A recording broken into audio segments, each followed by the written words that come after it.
Good evening, Team NEEMA. Let's start with Jaden. We left off where he was with Melissa, waiting for Jojo and the others. Jaden was telling little Melissa about how Rachel got shot. But shortly after, Jojo, Val, and Amani arrived. Or rather, they showed up unexpectedly.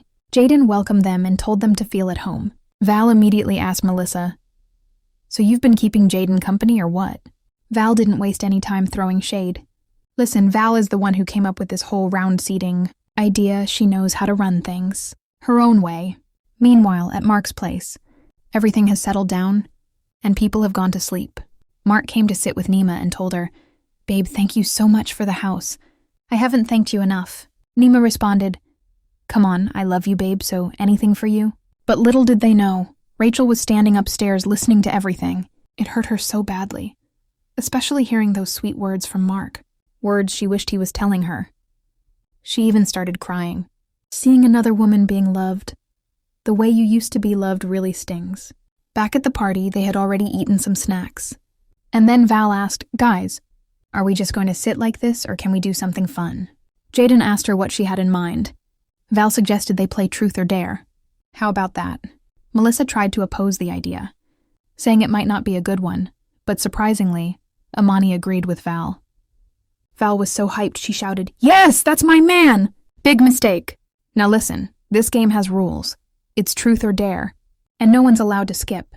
Val spun the bottle. If it lands on you, you answer the question or do the dare. The first person was Amani. He chose Truth. He was asked what moment he has never forgotten, and he shared his experience. Next was Val. The bottle landed on her. She was asked if she has a boyfriend. Val said no, but added that there's a guy she's madly in love with who pretends not to see it, because he already has a girlfriend, who also has a man. Jojo and Jaden both immediately knew she was talking about Jojo and Amani. All in all, the game continued. Meanwhile, back at home, Isabel had arrived and found Sharon already there. Isabel couldn't wait to tell Sharon how NEEMA bought Mark a house and gave it back to him. Sharon was shocked. "Wait, NEEMA is a millionaire and you can't even tell?" But Sharon being Sharon, she told Isabel, "I know NEEMA, she must have noticed. Rachel is around and bought that house just to blindfold Mark so he won't notice Rachel." Isabel got annoyed and said, "You and your nonsense, keep it to yourself."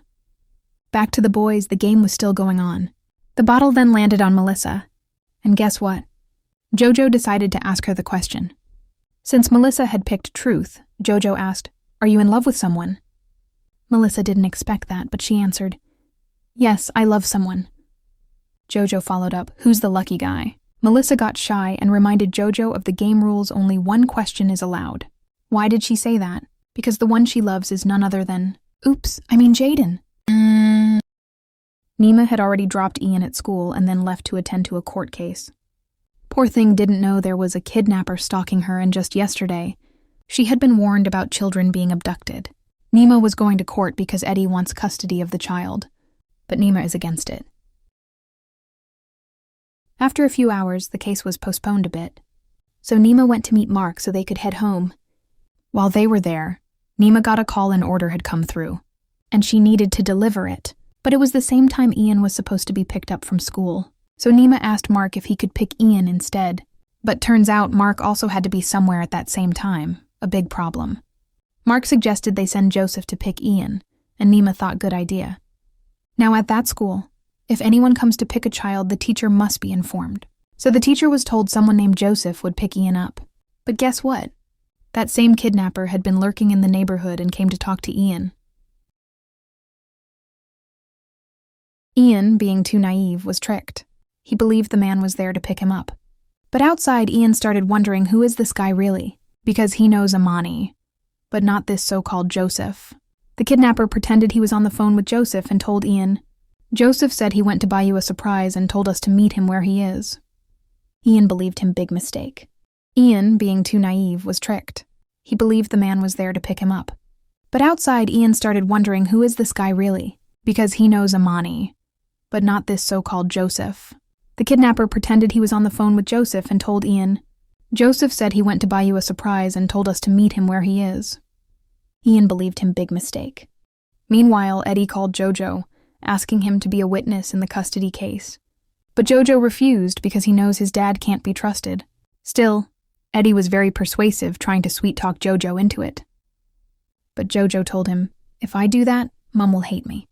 Back at the school, Joseph finally arrived to pick Ian, only to be told Ian had already been picked up by him. Joseph explained, "I'm Joseph, you can even check my ID." But the teacher said, "Someone your age came and picked up Ian, I thought it was you." "Oh no, Ian has been kidnapped." NEEMA got a call. "Ian has been taken by someone who isn't Joseph." She completely lost it. All this was part of Eddie's plan. Joseph took off running, trying to find where they went, but it was too late. They were long gone. As they walked away, Ian asked the man, "Where is Joseph? We've been walking for 20 minutes. The kidnapper tried to sweet-talk him, saying, "You know Joseph is your brother and he's planning a surprise." Ian replied, "Joseph isn't my brother, he's Uncle Mark's son." Poor Ian didn't even know he'd been kidnapped. Back at school, Jaden was with Melissa, and Melissa wasn't feeling well. Jaden comforted her, holding her as she leaned on him. Jojo found them like that trouble. Joseph, after all that running, had a bad asthma attack. His chest couldn't handle it, things got really bad. Jojo caused a whole scene, but Jaden told him, "It's not what you're thinking. Can't you see Melissa is crying?" And right then, Jojo's mom called him. "Ian has been kidnapped. Disaster."